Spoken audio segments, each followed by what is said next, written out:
Black Rasta. Oh my God, who is Black Rasta?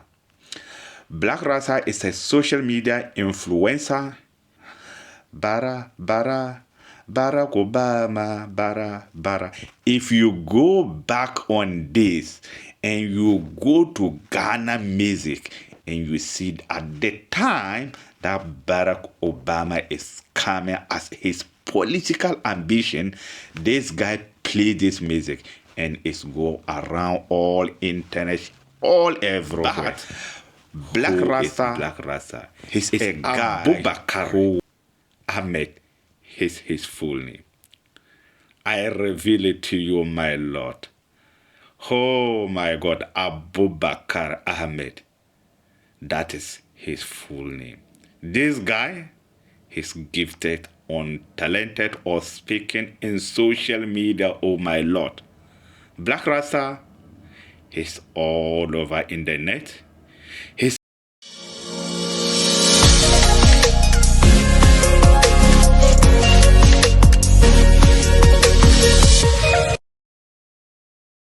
like seriously, I don't want to do this thing anymore.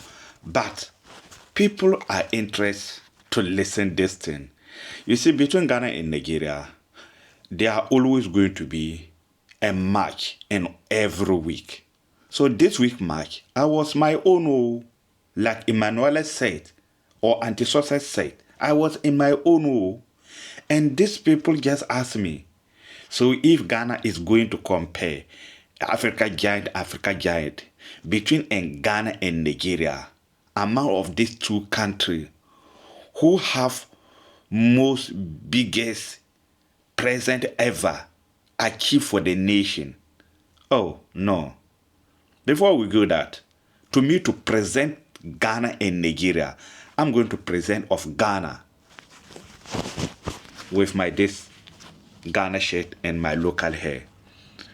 My local cap, sorry. So, before we do that, I do not want to say it by myself, but I have a brother. I don't know how many of you know this man, Black Rasta. How many of you, please, Nigerians, started thinking now, thinking. How many of you know this man, Black Rasta? I don't want to bring this challenge, but he's going to bring this challenge, and he's throwing this challenge to Nigerians. Present us comparison as he's going to analyze this personality, and Nigeria should pick one from Nigeria who fit the same as he present. But before we go that, who is Black Rasta? Oh my Lord, who is Black Rasta? Oh my God, who is Black Rasta? Black Rasta is a social media influencer. He's a reggae artist. Black Rasta have appeared in Ghana court. And if you don't know who is Black Rasta, oh my God. Barack Obama, bara. If you go back on this and you go to Ghana music and you see at the time that Barack Obama is coming as his political ambition, this guy play this music and it's go around all internet, all everywhere. Black Rasta is a guy who want to speak his mind and say the truth and nothing about the truth. Black Rasta is a guy always, he don't care either you are his friend, he's a best friend, either it's a good or he's a bad. Black Rasta will say it how it is. And today, who is Black Rasta? Oh, I repeat, Black Rasta is a person or somebody who like every day about political criticize or music or whatever. Oh my Lord. If you don't know Black Rasta, please go and follow his social media and see what type of political ambition encourage his always truth on the net. But who is Black Rasta? It's Abubakar Ahmed, his full name. I reveal it to you, my Lord. Oh my God, Abubakar Ahmed. That is his full name. This guy is gifted, untalented, or speaking in social media, oh my Lord. Black Rasta is all over in the net. He's a guy who can speak multiple language, oh my Lord. He has been given. What did I have to say today? I present you to listen. Follow me, Lord. To listen between comparison, this match between Ghana and Nigeria. I can't wait all of you to present me one person from Nigeria who is going to present you, and if Nigeria can go down and dig very hardly to choose one former president or a leader from Nigeria to compare, this guy is going to compare you in Ghana. I believe you that all the Nigerians would like to love this man. Before we do that, ladies and gentlemen, roll it out. Let's go and listen this challenge of the week, what Black Rasta put on the table so that me and you will cook it. Roll it out, my man. Ghana's only secret to prosperity, according to Kwame Nkrumah. Hey, this is deep. Ghana's only secret to prosperity, according to Kwame Nkrumah. And Ghana's, remember to bring an apostrophe before the S. Ghana's secret to prosperity, according to Kwame Nkrumah. Who is this man called Kwame Nkrumah? Who is the gentleman called Kwame Nkrumah? Now, this is the very handsome face of the first president of Ghana, the selfless president who lived and died without stealing a single penny from this beautiful country called Ghana. A luminary, a visionary, in fact, a poignant character of patriotism. This is Kwame Nkrumah. Yes, Kwame Nkrumah. He was born in 1909. September of 1909. We are told the 21st of September 1909. For some time now, it's been disputed. But this is Kwame Nkrumah. He was the first to get us independence south of the Sahara amongst all those countries. He stood firm and fought against colonialism. This is Kwame Nkrumah.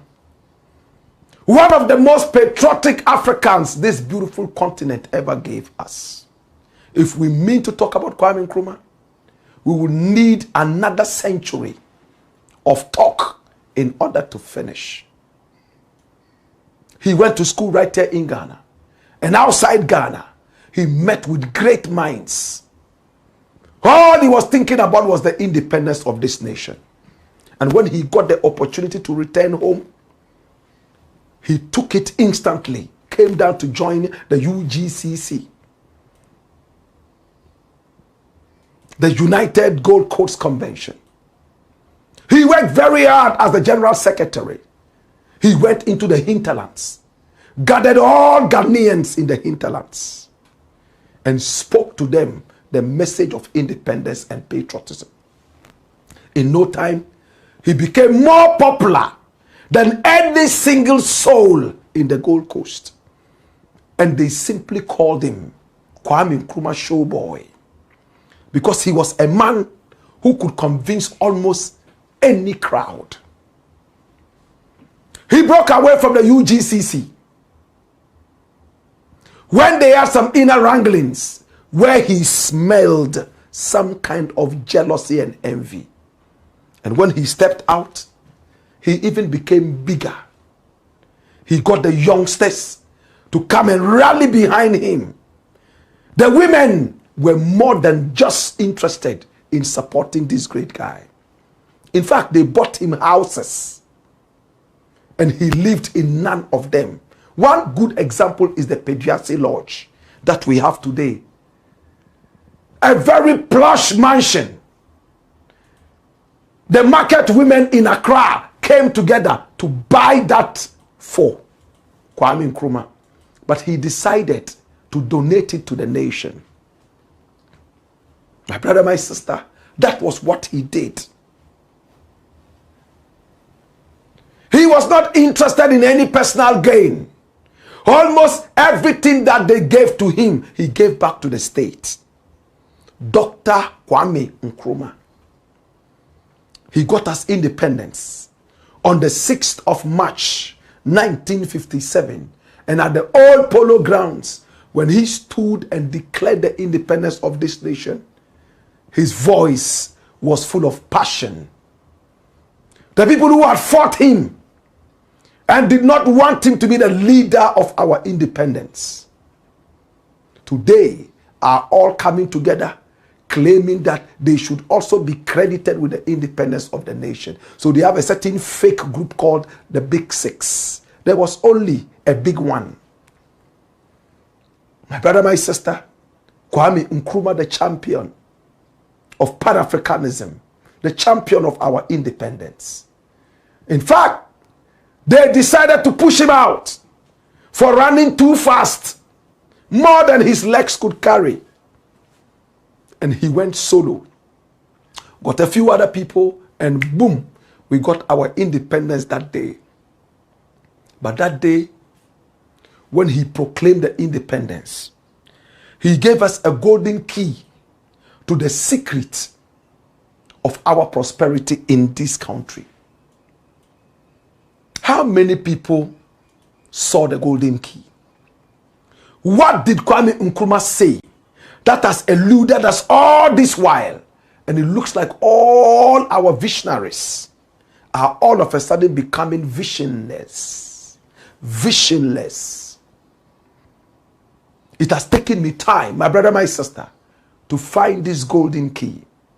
Today, in the interest of God and country, we are going to reveal that golden key. Listen to the independence speech. It's just a couple of minutes. And listen to what Kwame Nkrumah said. And you would understand why Ghana is where it is right now. When we return, we will be talking more. Watch this. At long last, the battle has ended.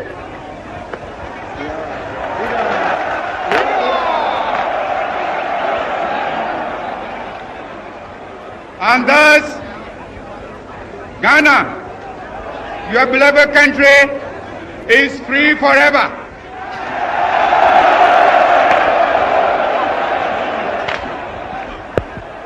And yet again, I want to take the opportunity to thank the chiefs and people of this country, the youth, the farmers, the women, who have so nobly fought and won this battle.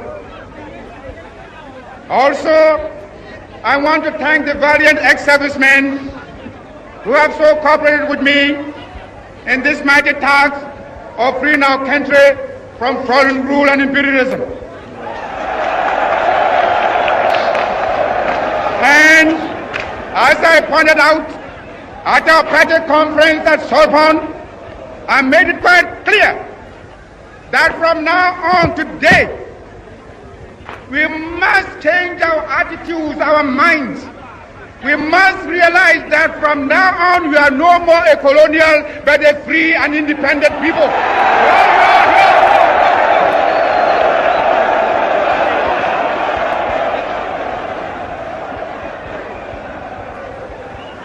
But also, as I pointed out, That also entails hard work. I am depending upon the millions of the country, the chiefs and people, to help me to reshape the destiny of this country. We are prepared to build it up and make it a nation that will be respected by every other nation in the world.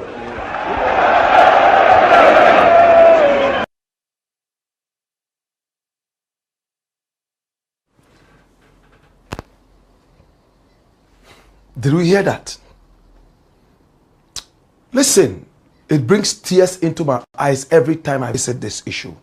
My brother, Kwame Nkrumah made it clear the independence of Ghana is meaningless until we link it up with the total liberation of the whole of Africa.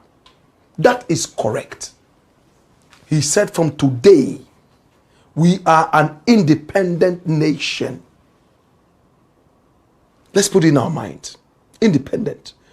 Number two, he said, we must all come together and from now, we must change our attitudes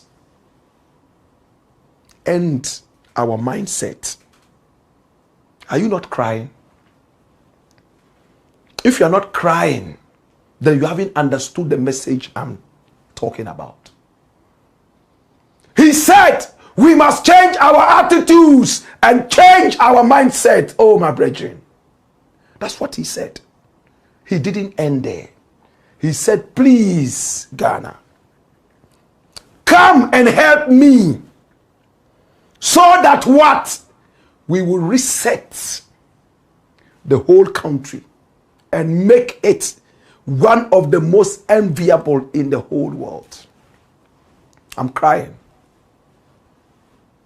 Reset the whole country to make it one of the most enviable nations of the world. Nkrumah talked about our independence, yes. He said we are independent. But independence is not just an independence of a national flag and a national anthem. It's an independence of the mind. Oh, Jesus. Independence of the mind. We must change our attitudes and also change our what? Mindset. That's where the independence is. The independence is not walking on the street anyhow without anyone accosting you. The independence is in the mind. So let us change our attitudes and also change, in fact, our mindset. And he went ahead to use the word reset. Let us reset this nation. My brother, have we changed our mindset? Have our attitudes changed? Are we helping government to reset the nation? No, we are not. That's the golden key to the prosperity of Ghana. Thank you, Kwame Nkrumah. He realized we were so excited about the independence of this nation. On Independence Day, he stood in front of us and told us, hey, this independence would be a Mickey Mouse independence if we do not change our attitudes and our mindset. Let's all come together so we can reset this nation to make it one of the most enviable nations of the world. My brother. That's what Kwame Nkrumah said. Today, I go on CNN. I watch BBC. And I realize that the textile industry that was ably set up by Kwame Nkrumah has collapsed. Ghana, if you didn't know, is the biggest country in the world that imports brunei wewu. The whole world, from America all the way through Japan, Korea, Afghanistan, Togo, Benin, Cameroon, Nigeria, Ghana is on top. We, only about 30 million people, my brother.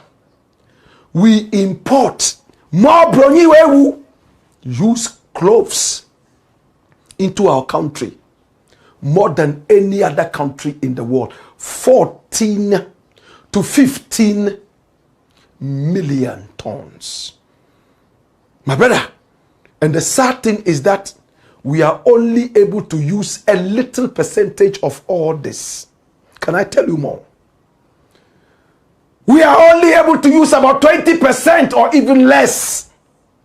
That means when we go to pick the Bronyiwewu, we don't even take our time to see what is in there. We carry all the baller. When we bring here, we realize that only 4 trousers out of the 4,000 trousers in the bale we brought could be used.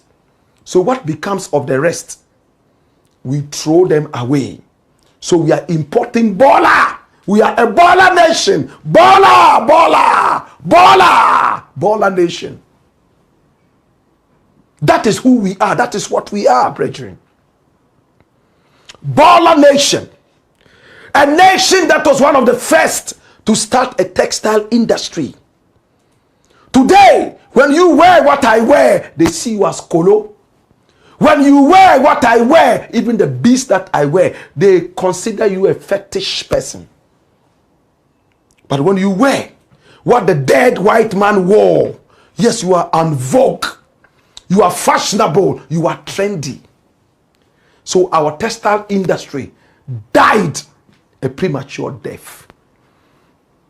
And we are now going to the white man's land and collecting his load, his baller. The way baller is expensive. Baller management is very expensive. That's why Zoom Lion is making all the money. We killed the dream of Kwame Nkrumah, the industry. I'll show you a little documentary. It's only about a couple of minutes. Look at how we are suffering because of Bronyiwewu. Kaya people are dying. They are carrying so much weight on their heads because they want to make money, to and fro, running, and they break their necks and they die according to research. Watch this.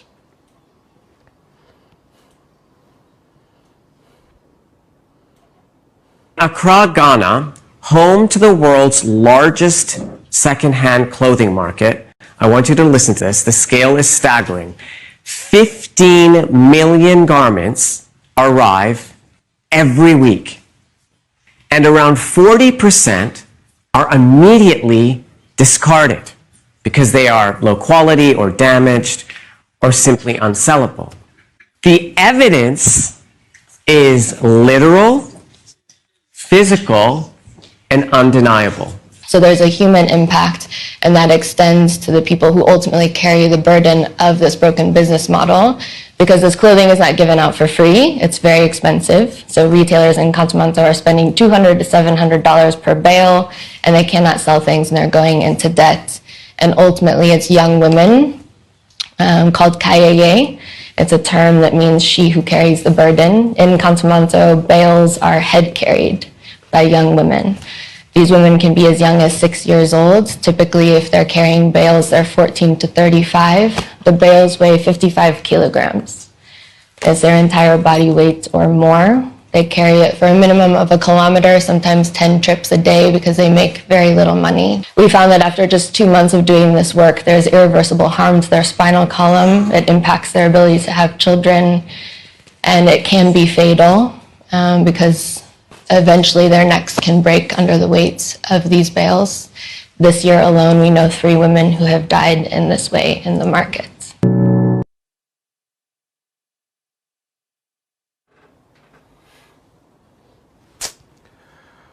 Oh, your P, uncle. You heard it. Kaya would carry the bales sometimes for about 1 kilometer. And they have to do this about 10 times in order to make money. How much are they paid? And after that, they damage their spinal cords. They are unable to have children. Some of them fall ill and they die. And instead of finding a way to have some kind of mobile machinery that can be used to carry the load around. We rather came and built a hostel for Kayaye to come and live in it and go and carry more load. Where is the vision? Bawumia went there and promised the Kayaye that, you know what, we will help you to carry more weight and break your spinal cords. We will build you a hostel where you can have a good shower and you can now come out looking fresh and carry more load. We are cosmetizing our problems. We are putting powder and pancake powder on our sore when we should be putting antibiotics. And that was a campaign promise. Let us build a hostel for Kayaye. They would go and carry left, right, and center. And a lot of these Kayaye people are coming from the northern region where Bawumia comes from. Do they know that this Kayaye business has recorded fatalities, the rape, and so on and so forth? Are we worried about this? The textile industry is dead. They have not made it attractive enough for the younger generation to even appreciate wearing African prints. All the modeling you see, the runway, whatever they call it, my brother, they wear Gucci and Gabbana, VL, and so on and so forth. I don't know them because I don't use them.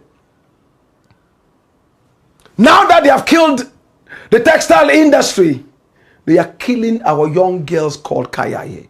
And they are importing Bola. And we have to pay waste management companies to deal with that. Do you know how much we're paying Zoom Lion? My brother, my sister, Nkrumah said, let's change our attitudes. After changing the attitudes, let us change the mindset. That as for us, we were born poor. As for us, the poorer you are, the holier. Change that mindset. Finally, he said, let us help government to reset the nation. That's where Muhammad took his reset agenda from. That's where he took the reset agenda. And I'm glad. Because he wants to follow the Nkrumah road. But are they talking about changing our attitudes? Changing our mindsets? No, I don't see anybody talking about it. It's economy, economy, economy. They don't care how the money comes in for the resetting agenda. But the resetting agenda goes beyond the economy. The economy must start from the head. You can build all the roads in the world in Ghana. Once the mindset is wrong, we will dig the roads for Galamsey. You can bring all the pipe-borne water from the world into the country. Once the mindset is wrong, we shall still stand pipes, melt the metal, and sell to Chinese to go and make spoons and axes for us to go and dig for Galamsey. After that, we eat. Nobody is talking about the mindset. Nobody is talking about the changing of the mindset, the attitude. Still, the average Ghanaian believes that Abane Juma, Wanswa, Ochu, government work. No, it's not. The government is not your father. If the government is not your father, is it your enemy? What kind of mentality is that? And these are the same people, they travel abroad, and because the place is already reset, they fit in. And in no time, their minds change. Sadly, the day they return to the country, they get back into the unfixed reset agenda. Do we have a ministry of resetting the mindset? That's supposed to be patriotism. And I keep talking about this on and on. And no government in Ghana would succeed without a patriotism ministry. It doesn't have to be a ministry of patriotism. But we must have a ministry, as the Christians call it. An agenda, not an office. We must have a certain kind of agenda to reset the minds of our people. How do you do that? Through patriotism. Like Nkrumah did. Nkrumah was so wise, my brother. He had the young pioneers. And the young pioneers had codes of ethics. No young pioneer would arrive late at any event. You must arrive at least 15 minutes to time. No young pioneer releases his country's secret to any nation. Every young pioneer knew that his nation was first and the best. And Nkrumah was sent from heaven to rule and to guide us. Today, do we have young pioneers? No, we don't have them. We have young thieves doing sakawa and taking red. Do we have young pioneers today? No, we have young and old thieves who are looting. They don't see the government as part of them. They don't feel a part of the nation. Oh, Ghana, dear. Now Ghana is they are looking for visas to fly out. And when they steal our money, they all run outside. Like Kenoforiata and the rest allegedly have done. They are looking for visas. Oh, Jesus, have mercy. I know I've woken up the spirit of Nkrumah and it's crying. I'm telling you, brethren. Now, former President J.A. Kufuor came out a couple of days ago and told us something that rocked the boats. Today, Ghanaians still believe that the end justifies the means. Something that was thrown away from 2 BC. We still believe that the end justifies the means. We don't care how we make our money. We worship rich men and we don't care how they make their money. Thieves. So, Ghana's 100 most achievers. Then they mention some nyati girls and boys with no common sense, that they are the most achievers because they have a big bank account. Nobody cares how that money was made. Is that an achiever? Well, Kufuor says we have to start investigating lifestyles. Watch this. He said we must investigate lifestyles now. How did he put it? And it's published on Ghana Web, my brethren. He made it clear. He said, when we all of a sudden see a man drive a Benz, drive a Maybach, drive a Ferrari, that means that he has moved from one point to the other. We are happy for him. But can we get him explained? This happens in Britain. It happens in China. It happens in Japan. When we do it here, they will tell us that we are agents of Satan. We are jealous of people's uprising. Am I right? That's what they will tell us. Come here. Come here. We don't care. Musicians claim that they are making money. All they are doing is make friends with thieves. And they'll pass money through their accounts. They sit down and tell you, I got money, Obi, I got money. What money? You're a senior thief. What money? Money laundering has become the order of the day. They don't care. That is why Galamsey has become the order of the day. Pastors are becoming money launderers. Thieves are passing money through the churches. How would the thief come and follow God then if his pastor is accepting stolen money from his criminal activities? Kufuor says we have to start investigating lifestyles. Many other of citizenry have also said that people like Dr. Sledge, we would like to know how they made their money. Did they make it good? Oh yes, sold this sold that. Oh, good. Congratulations. Give them awards. They are achievers. But it doesn't end there. When they rise from that point, we still have to investigate. My brother, my sister, investigate and see exactly how they rose to that level. We want to know. Lifestyle, we need to check out that. Today, even in our own homes, a young girl goes out there, 17 years, 16 years. She comes home with an iPhone. Mother doesn't care. You know what she would ask? You have to try and get me one for myself. They are not interested in how these people got the iPhone. In my days when I was growing up, my father would let me sit down. I will even sit. He will ask, where from this, before you even enter the house. He kept telling us, when we see people's money outside, don't take that. It's thieves who do that.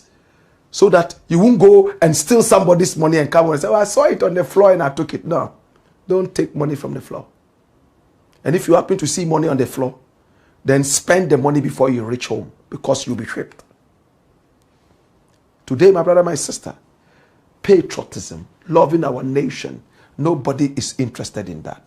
And it doesn't look like there's any government right now in the South region that is really interested in patriotism. Talking actively about patriotism, loving our nation, like Nkrumah did with the young pioneers.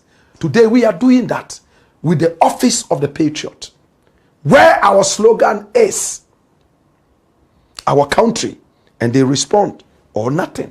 And we say it in French, notre pays, and they respond, ou rien. We took the idea from Sankara in the days of Burkina Faso, from the Upper Volta, when he said, notre pays ou mort. Le pays ou mort. The country or death. That was how radical Sankara was. Love your country or die loving it. Well, Ghana's only secret to prosperity, according to Kwame Nkrumah, he told us on the day of independence. My brother, my sister, he said, 1, let's change our attitudes. 2, change our mindset. 3, help the central government to reset the nation so that it becomes one of the most enviable nations of the world, not Africa. It's the Black Pots, aka Kokoshonamo, where we speak truth to power. We are back, my brothers and sisters. After you watch it, what do you think? What do you think, Lord of Mercy? What do you think? I want my Nigerians. One social media presenter should come and compare Kwame Nkrumah to any human being in Nigeria or any former president, whom they will have similar story and similar agenda as he compare Kwame Nkrumah to everyone. My name is Mr. President on social media. See you on my next video.